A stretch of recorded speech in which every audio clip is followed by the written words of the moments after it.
여러분, 녹차 좋아하시나요? 요즘 말차도 메뉴판에서 자주 보이죠. 그런데 조선으로 가면 분위기가 다릅니다. 차는 지금처럼 흔한 선택지가 아니었습니다. 조선은 왜 차를 멀리했을까요? 그렇다면 그 이전은 어떨까요?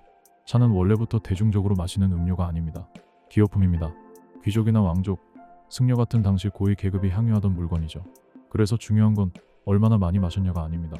어떤 자리에서 쓰였느냐입니다. 기록으로 보면 신라에서도 차가 등장합니다.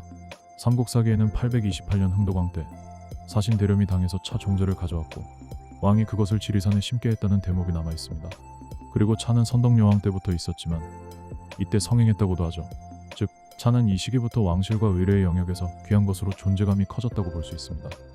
그리고 고려로 오면 차가 더 눈에 띄기 시작합니다. 상층 문화에 붙으면서 사회적으로 보이는 음료가 됩니다. 다시 말해 일상 음료라기보다 권력과 의뢰, 종교의 무대 위에 올라있던 음료에 가까웠던 거죠. 조선으로 오면 무대가 바뀝니다. 차 문화는 사찰과 불교 의례와 함께 발달했습니다. 그런데 조선은 유교적 규범을 국가 질서로 정리하면서 의례의 기본값도 다시 정돈합니다. 의례가 바뀌면 그 의례에 붙어있던 음료의 자리도 같이 바뀌기 쉽습니다. 그 흐름 속에서 차는 금지돼서 사라졌다기보다는 주류의 자리에서 밀리며 쇠퇴했다고 보는 편이 자연스럽습니다. 그리고 차가 귀한 기호품이었던 만큼 이런 변화는 더 크게 체감됐을 수 있습니다. 두 번째는 제도입니다. 조선의 세금은 현물로 내는 경우가 많았고 지역별로 정해진 물품을 바치는 구조가 있었습니다. 시간이 지나면 어떤 품목은 현지에서 예전만큼 안정적으로 생산하기 어려워질 수 있습니다.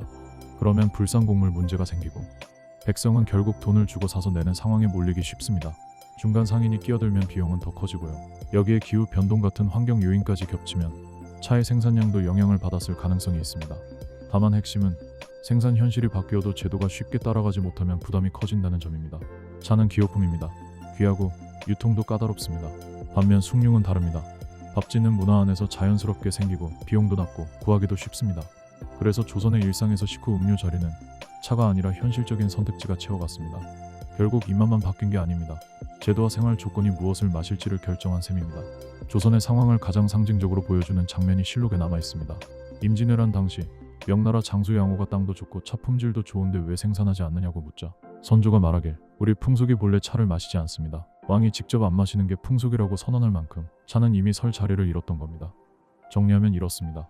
조선에서 차는 완전히 사라졌다기보다 의례의 기본과 변화와 제도의 부담 속에서 주류의 자리에서 밀리며 쇠퇴한 흐름으로 볼 수 있습니다. 오늘은 녹차에 대한 옛 이야기를 간단하게 해봤습니다. 다음엔 작은 역사를 더 탐구해봐요.